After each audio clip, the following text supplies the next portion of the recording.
Vous n'avez pas...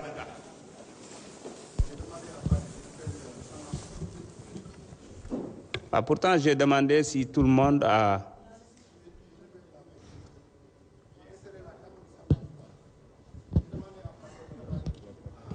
Alors,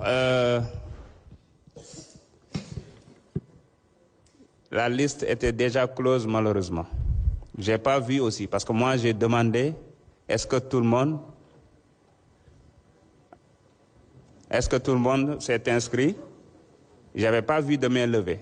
Il y en a, ils ont inséré, ils ont demandé après la clôture de la liste. Donc, si je laisse passer, demain, ça va être une jurisprudence. Arrêtons-nous pour le moment à cette liste. Merci. Assalamu alaikum wa rahmatullah. maa ngi nuyu ñu fi teew ñëpp di jiital ci nuyu bi ak siyaar bi Cheikh Mahamadul Muntaxa di ko ñaanal sama borom mu yàgg fi loolu te wér di ko ñaanal kilifa diine ci réew mi yëpp di baalu àq ñëpp tey baalu àq ñëpp di ñaan yàlla koor gi ñu génn suñu borom nangu ci suñuy jaamu yàlla te lépp luñ ci jaamu yàlla suñu borom nangu ko. la ma waxoon nag bi fi premier ministre ñëwee def DPC gàttu fan baaxul ku ko def doo fekk dara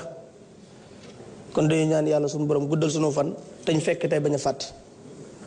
mag du weddi boppam. bi ñu fi indee proposition de loi bi président Macky Sall indil ñu ko ñu ne dañuy woote loi amnistie position bañ ci amee woon moom lañ ci amewaat ba léegi. position boobu dañ koy fàttali Sénégal yépp dañoo tax woon fii posé woon question soxna su sell sele muy soxna Aïssata Tall Sall ne ko ndax crime de sang yi bokk na ci wala bokk ci bu ci bokkul ñun dinañ ko woote ndax jàpp nañ ne loi bi lépp bënul am na lu ci baax moom mu ñu tontuñu ak fermeté bu mat sëkk ak courage bu mat sëkk Sénégal yépp di ko seetaan mu ne ñu rey xale yi ñu torturé xale yi loi bi daf leen baal ñu ne ko loolu duñ ko wote ci lañ génne woon salle bi wote contre kon jàpp naa ne position bañ ci amee woon ñun position boobu lañ ci amee kon Amadou Ba numéro 1 man du ma la wooye numéro 2 numéro 1 laa lay wooye dañ lay féliciter ci sa proposition de loi bi proposition de loi la boo xamante ni sénégalais yu baax yépp ànd nañ ci ak yow sénégalais yu bëgg dëgg yépp ànd nañ ci ak yow sénégalais yi nga xam ne dëgg moo leen ñor tamit ànd nañ ci ak yow te bu soobee yàlla dinañ ko wote te damay éviter ñëpp ñu bëgg dëgg ñu wote proposition de loi bi ndax jàpp naa ne kaf yi ñu kaf ci saal bi ak rey yi ñu rey ci saal bi sax mën naa ñàkk ndax 83 personnes ñoo ñàkk seen bakkan loolu nañ ci bàyyi suñu xel fii ci kaw tribune bi gis naa ci ñoo xamante ni doom mënutuñ ko am ci seen àdduna doom mënutuñ ko am gis naa ci ñoo xamante ni boo jëloon bit ci Sénégal bi yépp di leen faj mënutuñoo tane ci Sénégal ci àdduna loolu bu fekkente ni wat nañ loi bu leen di jégal Sénégalais yi duñu ko baal te buñ jàkkaarloog suñu borom dinañ ko layoo il faut que ñu wan ñii fi nekk ñun ne politique jërul ñu rey benn bakkan il faut que ñu wan Sénégalais yi ne politique jërul ñu lay defloo na ko su noonu monsieur Ousmane Diagne mii wërta nekk am Thierno Ngor sa dëkk Rufisque wërta nekk am ministre de la justice boo xamante ni fu ko nguur gi jaarloo mu jaar fi Martin Faye wërta nekk am Moussa Fall général sans bari sin wërta nekk am Antoine ñàkk jom il faut que loolu ñu wane ko exemplarité bu mat sëkk te loolu lii tax mu mën a am mooy ñu wane exemplarité bu mat sëkk ñu teg suñu doom yi lii ñu punir leen punir bu mat sëkk kon damay wax ne monsieur le ministre Ousmane Diagne dinañ la wooteel proposition de loi bi mais à partir de demain arrestation yi war naa tàmbali ñu gis ñu rey suñu rakk yi ñu punir leen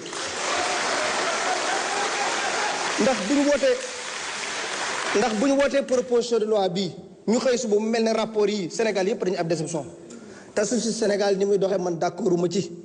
ndax nit ñi mënuñoo rey suñu xale yi rapport yi épinglé leen ñu wëlbati ko toog télé di saaga gor ñi loolu war naa arrêté à partir de maintenant kon dinañ woote proposition de loi bi dinañ ko woote mais bu li ñu bëgg mooy à partir de demain ñu rey suñu xale yi ñu xam leen te bëgg naa ñi nga xamante ni ñooy magistrat yi ñu defal leen ab tournée ñu dem seete ñi nga xamante ni ñoo faatu woon ci combat yi ñu dem seete ñi blessé ndax ñun def nañ semaine de la libération man ak honorable Guy Marius Sagna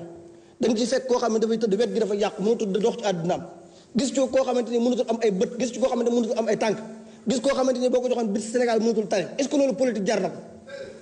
kon il faut que ñu arrêté suñu caaxaan yii teg décision yu mat sëkk ñu rey suñu xale yi ñu punir leen loolu bu amul président Ousmane Sonko président Bassirou Diomaye Faye Abbas Fall man dinañ ko lay ak suñu borom kon jàpp naa ne li may tëjee samay kàddu mooy ñu delloo suñu xel ñun ñëpp fii complot mus fi am président Ousmane Sonko mus la demandé dara kooku président Ousmane Sonko mas naa demandé ab loi amnistie waxul dëgg encore une fois ku ko mën a wax waxul dëgg yéen a def seen i jéey yéen a ñëw da ngeen koy baale Ousmane Sonko amul lu mu ci demandé ñun xam nañ lépp li ne ci biir kon li may leeral Sénégalais yi mooy politique jërul ñu rey benn bakkan te loolu wër doon lu ñuy wax lu ñuy jëfe la war a nekk loi war naa sévère goo xamante ni bu ëllëgee ci biir ku génn di manifester comme yéen constitution bi moom moo autorité képp ku am la naqare génn manifester pourquoi ñu manifester ñu lay rey ñii wëlbati ko waa dina it ne dañoo viser force de l'ordre yi ñooñu yoon war na leen woo monsieur le ministre kon ñoom xam nañ kan moo rey xale yi ñun ba léegi waxuñ benn force de l'ordre moo rey benn xale dañ ne dañoo fas yéene topp képp ku rey xale yi lu tax ñoom jóg ne force de l'ordre li ñu visé